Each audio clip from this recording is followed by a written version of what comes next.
And thank you for getting my name right. It's not an easy one to handle, believe me. A lot of people in Ireland get it wrong too. So my name is Paul O'Shaughnessy. I'm a channel manager for the IoT business, and particularly the iConnectivity business in Europe.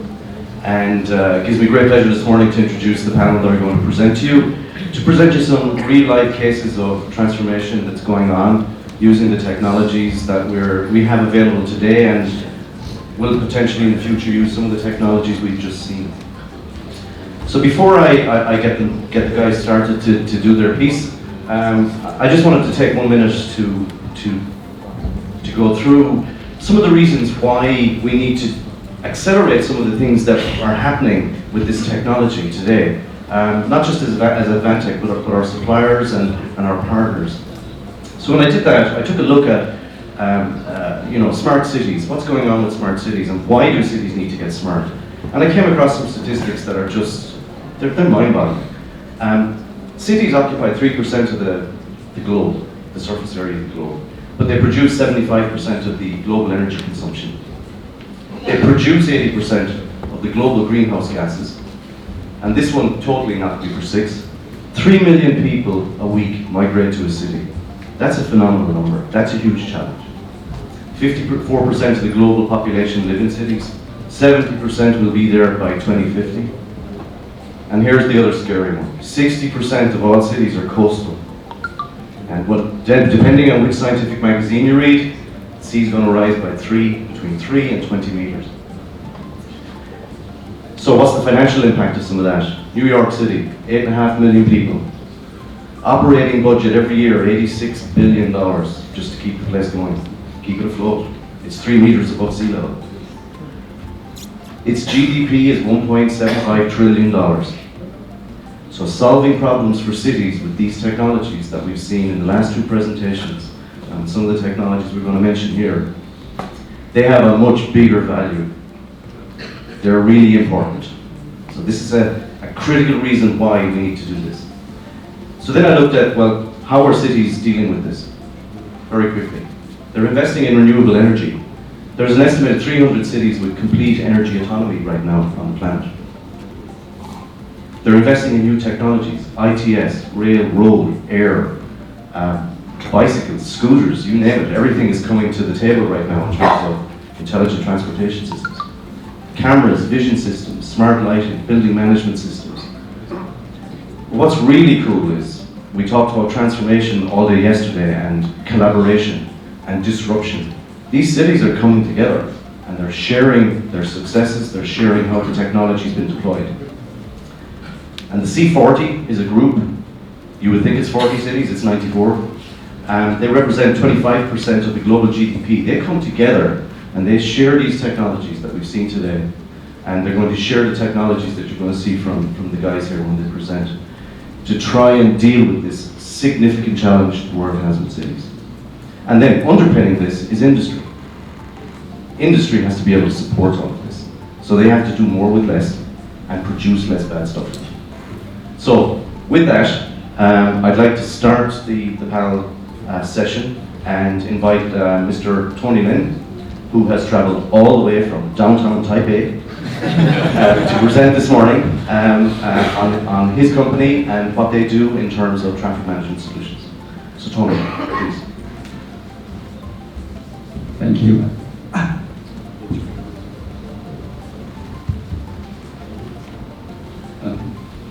Good morning, ladies and gentlemen. My name is Tony Lin. I work at THI Consulting Company in Taipei. Today, my topic is the THI traffic solution using the AI image recognition technology. In recent years, we have been collaborating with the Advantech on some Taiwan projects using the AI technology. Especially, we apply the AI into the intersection traffic signal control system. And we try to dynamically change the signal timing plate based on the different traffic conditions. First of all, I'd like to introduce that's what we call the smart traffic signal control in Taiwan. THI company established in 1989. We have over 150 engineers in my company. We provide professional transportation consulting service. Our head office is in Taipei, and we have an overseas branch office in Shanghai and Macau and Delaware, USA. As you know, there are some problems of the urban transportation in Taiwan, such as the severe congestion or high rate of the traffic accident.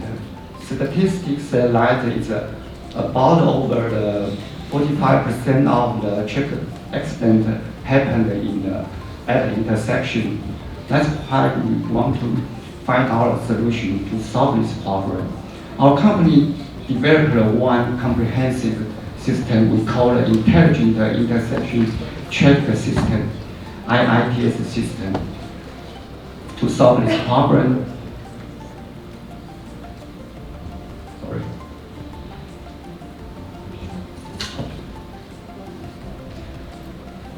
So for this system, we have figured out several solutions that use AI technology at the intersection, including traffic data collection, signal control, and traffic safety assistance enforcement, and so on. Our solution is set up the IP camera at the intersection and to catch the video data of the vehicle or pedestrians. Then we transmit this data to the AI processing unit, and we use the Advantech AI edge computer on the roadside or AI center servers in the traffic control center to analyze the video data to the AI models. Of course, this computer with the Advantech AI SDK. Our company developed the protocol and application platforms to solve the traffic problem and to control traffic device for the different application use. Okay, so we have two types of the system architecture. One is the edge control, which means we use that we will recognize the video data on the roadside and directly control the traffic signal. The other one is the central control, which will recognize the video data in the traffic control center and remotely to control the traffic signal. So our principle is to use the UGI software to set up the virtual detection room on the road and to detect the video of the vehicle or pedestrian. Then we use the AI SDK and the application platform to analyze this data to be a traffic parameters. We summarize about the 14 parameters we use for the different solutions. So each application needs its own different traffic parameters. For example, smart traffic signal need the queuing length of each approach at the intersection. Thus, we can determine which direction or which approach is more congested, and we give the longer green time.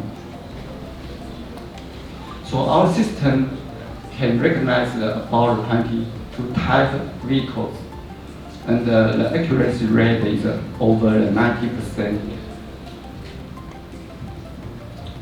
We have the 6 relevant projects using our solution in Taiwan. Today I will talk about the Taipei and the Kaohsiung project. In Taipei project, our solution is semi-actuated traffic signal control. We deploy the 2 cameras to catch the video. If there is no car or pedestrian detected in a minor road, we will keep the long green time for the major arterials without stop red light. So we use the on-site edge computer to organize the video data, and we also use the control logic IPC to analyze the signal timing plan. then we directly change the signal timing plan of the chapter control. In Kaohsiung project, we use the 2 camera for the traffic survey and the 2 camera for the enforcement to catch the illegal truck driving through the residential area, which is not allowed truck enter. Let's take a look at our application platforms. In traffic survey dashboard, we can select the intersection we want to see, and we can see the real-time video data.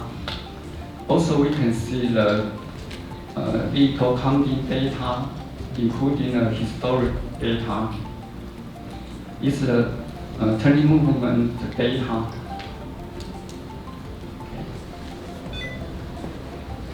Let's see another one. We can also see check the pick-out factor for the whole intersection or each direction, and the levels of the service of the intersection or each direction. Of course, we can get a chapter report. You can export to CSV files as you want.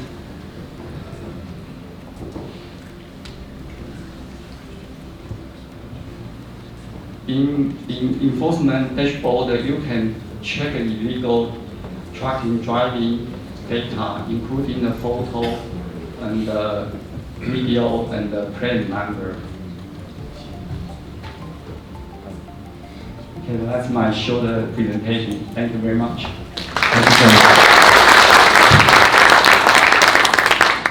I have one short question before we move on, Jason. Just one question for Tony. Okay. I noticed that your traffic solution is using AI image recognition, but you're not using traditional microwave technologies. Is there a reason why video over microwave is more valuable for you?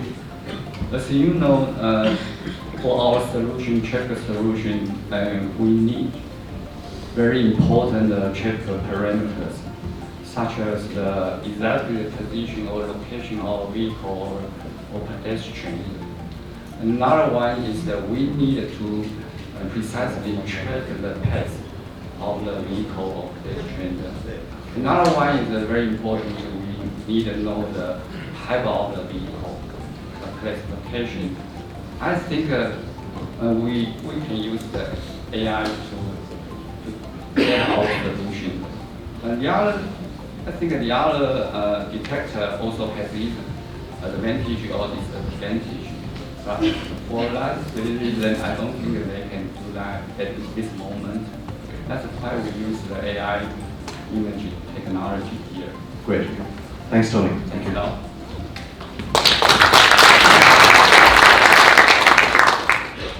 So now I'd like to invite Mr. Jason Chu, who has also traveled all the way from downtown Taipei, and is a director of the Advantech IoT group. And Jason, it was interesting that Eric mentioned golf earlier on. He was the only one who put his hand up in the room. He's a great golfer, so with all the clubs.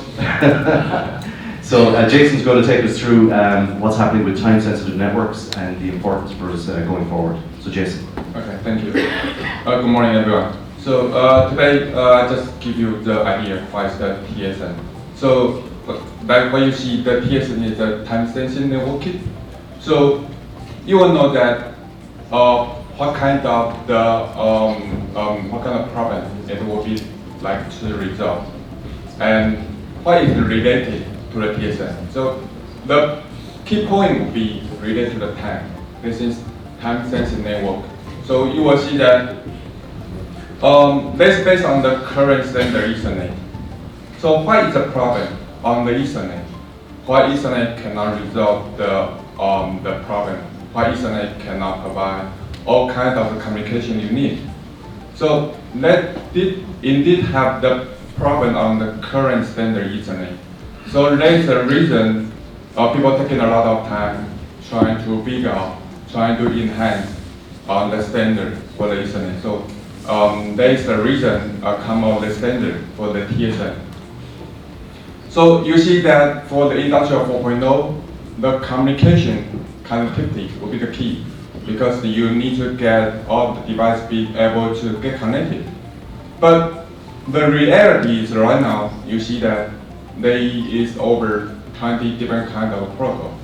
They have over at least 50 PLC vendor. But you will be feeling quite challenging how be able to get a different protocol, be able to put together and communicate with each other very well. It is really the challenges.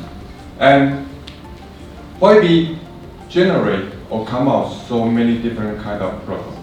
It's just because if you need the control, you need a control network, it cannot rely on the standard Ethernet. So what's the reason? That is the reason that the Siemens they create a private net, and you see the private net as the private net IO, private net RT, and then it's not real time enough. So there's a new one, it's the private net IRT. They create the isochronous real time. The truly they need the real time in order to provide the control network.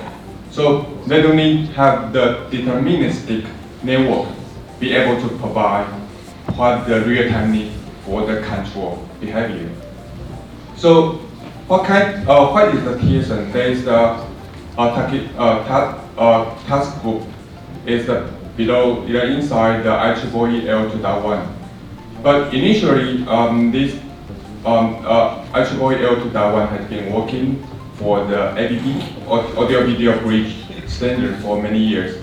But it needs to be enhanced in order to provide the better case to reduce the delay. Currently, it's able to less than 4 microseconds. And it can be extend the application from the audio video to the control. So you need to resolve the problem. You need to enhance the behavior for the low latency, like the interoperability, like it can provide the deterministic network, and it's based on the TSN physical. So you see here, I mentioned those kind of protocol. It's not going to be the TSN because TSN is not protocol. TSN is the enhanced Ethernet. So you will see that Ethernet is not protocol. Ethernet is the carrier. It can be running the protocol over the Ethernet. So that means you will be able to run those kind of protocol over TSN.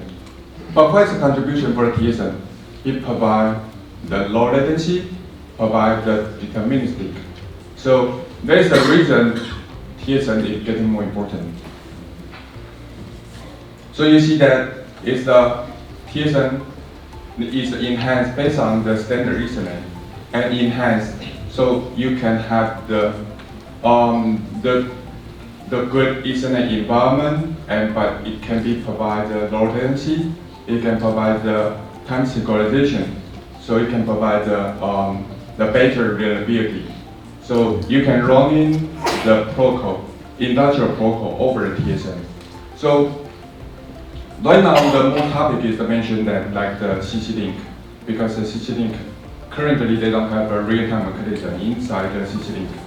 So they need to have the TSN be able to provide those kind of the real-time environment, so it can jump into the control environment.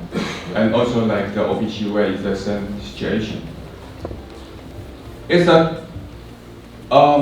still on the journey that I mentioned. The TSN still have something to do, but most of the basic standard has been finalized. It separates into the three major parts. It's basic technology, and because it's quite complicated, so it have some topic I mentioned related to the configuration. But also it's complicated. It's no need every application need all of the TSN. There will be complicated. We introduce the cost on the chipset. So another topic is mentioned about the profile. So it has been finalized for the industrial automation. It will be used some of the topic for the TSN. And right now they're working on the automotive. So profile will be coming and will be more and more will be specified what kind of the application need, what kind of the TSN item. So it's just give idea related to like TSN, they have the time synchronization, low latency, and reliability. And what kind of standard support those kind of the function for TSN. And we are planning and doing the development for our offering, like for TSN whole network, we need to have the switches, and we do have the TSN unknown. So that means the IBC needed to support TSN to adapt with the TSN network. For the TSN other devices, it also need to enable the TSN support in order to connect with the TSN network. But for the current existing devices without TSN, we will have the gateway to be able to enable those kind of devices to be able to adapt with the TSN network. Now you see on the booth, we are showing our TSN switches. So the difference is that currently you may see some of the vendors that mention they have a solution for TSN switches. But of them, that is made by the FPGA. But our solution is made by the chip. You will see that will be the quite different solution on that. We are able to mass production and able to provide the reasonable price on the solution. So you leverage the benefit on TSN, but with the minimum budget. So that is my presentation. Thank you. As Jason said, this is on a demo in a booth out here, so please go out, take a look, catch hold of Jason, and if you want to get into some real detail, he's definitely your man. Okay, thanks, Jason. Thank you. Okay, our next guest speaker is has travelled all the way from the Netherlands, so he really has travelled a long way. And it's Martin Weifelaars, who's going to share with you some of the disruption and transformation that's going on through partnership and technology in a very specific application in industry. Good morning, everybody. I'm going to tell you about the cooperation with Advantech and also with Air. What you are looking at is the control room of a 24/7 production facility, for example, a fries company or a brewery, beer brewery. And the only thing that you want to do is to be in control. To control about the process, the highest quality of the products, and to get the best results of the company. So this is possible when you focus on the life cycle of your machinery and the equipment you bought and the quality, of course. So my name is Martin Weifelaars. I'm the owner of Cool Industries, and our payoff is we believe in simplicity and quality. Started 4 years ago with Cool Industries, and I want to sell cooling towers. And cooling towers are equipment who are cooling water and gases in the industry. Yeah, that's why. Excuse me. So when I started with Cool Industries, I want to make a quick start. I thought maintenance are extra cost, so the condition-based maintenance should be the solution to lower the cost and to sell my equipment quickly. This is our Cool Water Innovations project. It's a cooperation between different companies, and this is a cooling tower. You see a fan and pump, and it's cooling water, so it can be reused in the process of the customer. This is our PLC-based programmer, and you see the normal controls of the fan and the pumps and the heaters and so on, but also additional sensors for temperatures, vibrations, and the weight of the heat exchanger and so on. So now it's the intelligent thing. To see, we had a condition-based maintenance system on the cooling tower, and in the cooperation Ericsson was involved as well. And they told, now you have to go on site to see what the cooling tower is functioning and what the mechanical status of the cooling tower. And he said, why don't you bring it in the cloud and then make a dashboard from it? And said, how? Yeah, you work together. Okay, thank you. And we work together with Advantech, Ericsson, and first they Ericsson made the IoT accelerator, and we selected several devices, but finally we came to the ICR from Advantech, completed with the VPN connection and also the DPM availability. So this gave us a robust and stable connection to the Internet of Things accelerator of Ericsson, and using lightweight M2M as protocol. And all about the 4G network, of course. But that was not the solution, because we want to improve the quality and the reliability of our production facilities. So we had to create a dashboard for the cooling tower. As you can see, we measure the standard measurements of the cooling tower, but behind you have several parameters which can also be shown on the dashboard or used for artificial intelligence or predictive maintenance programs. So our customers are in control, sustainable, energy efficient, 100% reliable against low operational cost. Now, how do we sell this? We sell this as a smart service, additional on the equipment we deliver. And as you see, normally we have a regular sales channel, is the producer of the cooling tower, Cool Industries as local distributor of the cooling tower, the industrial installer, the factory, and finally the cooling tower. So you see, it's a very complex situation, and also the producer of the cooling tower is not in contact with the factory. That has to be changed, of course. So our new business model is working together with EWK, Cool Industries, the factory, cooling tower, and of course the dashboard. And as you can see over here, we are together working for the lifetime of the cooling tower. It's mostly 15 to 20 years, so it's established cooperation, and the dashboard or the database with all the data, which gives the quality of the process, is in the central, and everybody has the same information, so you have to work on trust to go further together.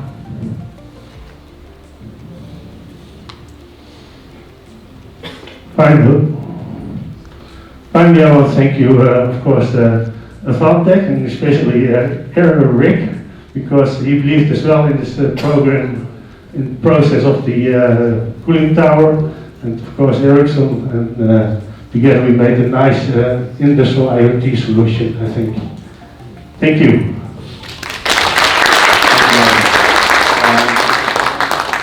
I have one question before you jump off the stage. I think it's important for you to share with everybody the scale of this opportunity that you have in front of you right now in terms of the asset value out there that you are looking to manage. Yeah. So normally a cooling tower is about 50,000 euros for new price. The lifetime is 15 to 20 years, I already told you. And I think probably in Europe, but I don't know in Asia or America, for example. In Europe, I think 5 to 10,000 new units will add each year, but because there are already a lot of units in Europe. For example, 20 to 30,000 euros are able in Europe already, so we can also manage this system on that equipment. So then you get a broad network of cooling towers enabled on the dashboard. Yeah. Great. Thank you. Thanks. Thanks, Mark. Okay, so a good story about partnership, about transformation, disruption, and how to take technology in partnership to a very significant market opportunity that can deliver really great results for the challenge that I showed in my first two slides. So next, I'd like to invite Jose Beltran, who again has traveled all the way from Riyadh in Saudi Arabia to be here. And he's going to talk about the critical element of solution integration and how that works for ITS in their applications and projects in energy and environment. Jose. Thank you, Paul. I'm Jose Beltran. I'm the R&D manager of IDL Technical Solutions.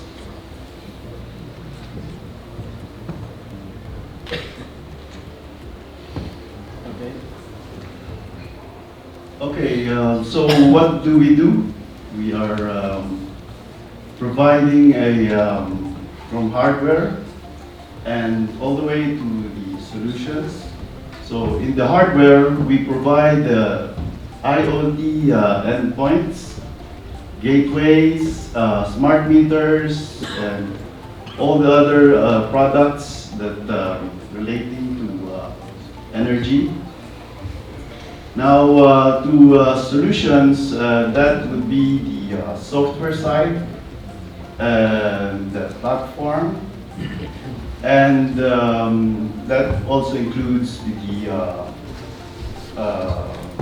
domain knowledge and the training and support as well, if needed. So what does this make us? What does this make combining the two? Okay, so it makes our company a qualified end-to-end solution provider. So here is the other end to the other end of a solution. Okay, so let's define first an end-to-end solution provider so that it's clear, because we're about to do something really cool. Okay, an end-to-end solution would be somebody who has the knowledge, domain knowledge, that would be here domain know-how. And from that, we provide the hardware required to have the solution requirement of the customer.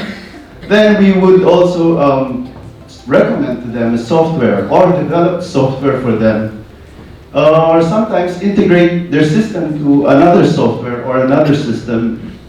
And with the case of Advantech, that would be the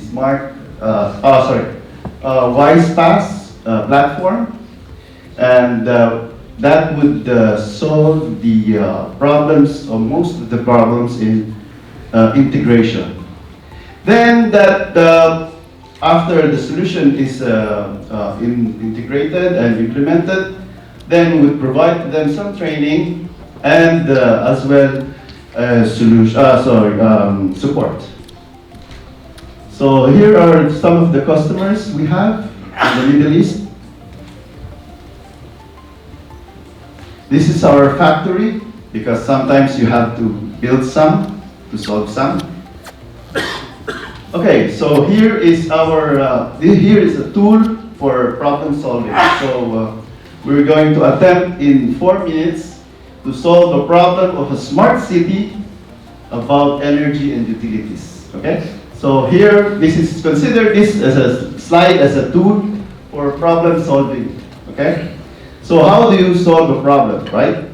So you define first what is the problem, that is the problem of energy consumption in the smart city. You bring it down to a smaller unit, that would be the energy and utilities, right?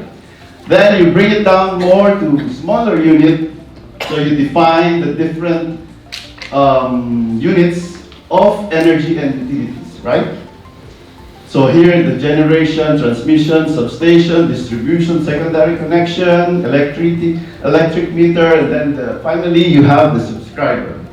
So those are the different units, right?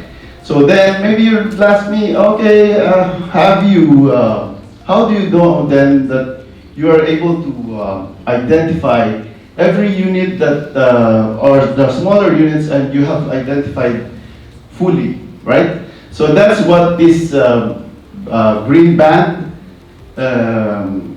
stands for. So what does it do? It shows you the path of commonality. So what is the commonality among all these units? That's the energy, right?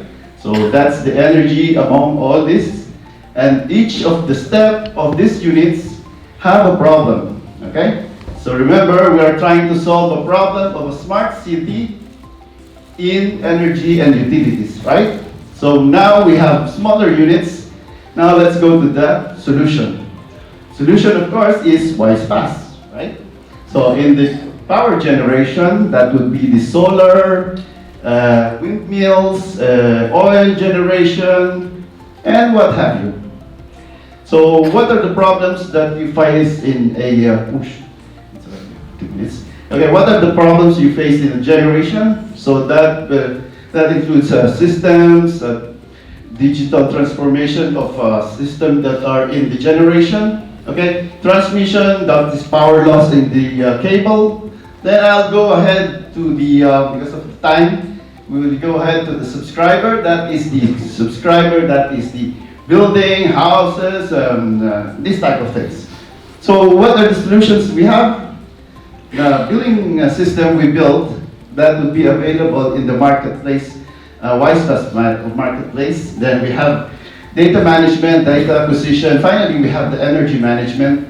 And then, well, once we have the energy management, that will not make sense with the consumers because you will then use data humanism, right? So let me go now to the, okay, this is the power generation, right? That's how we build the system for them. That there is the WisePass, would be the WisePass stack, right? And all the other units. Okay, ooh, I have only 36. Okay, now we go to the subscriber. Now we have the energy management. So we have all this data acquisition. Here is a situation room. And then finally you have all these devices, that's tablets and mobile phones. Then you data humanize all this data acquisition that you do so that it would make sense to the consumer. So now let me ask you, have we solved the problem of energy management system? Okay, that's good enough. Okay, thank you very much.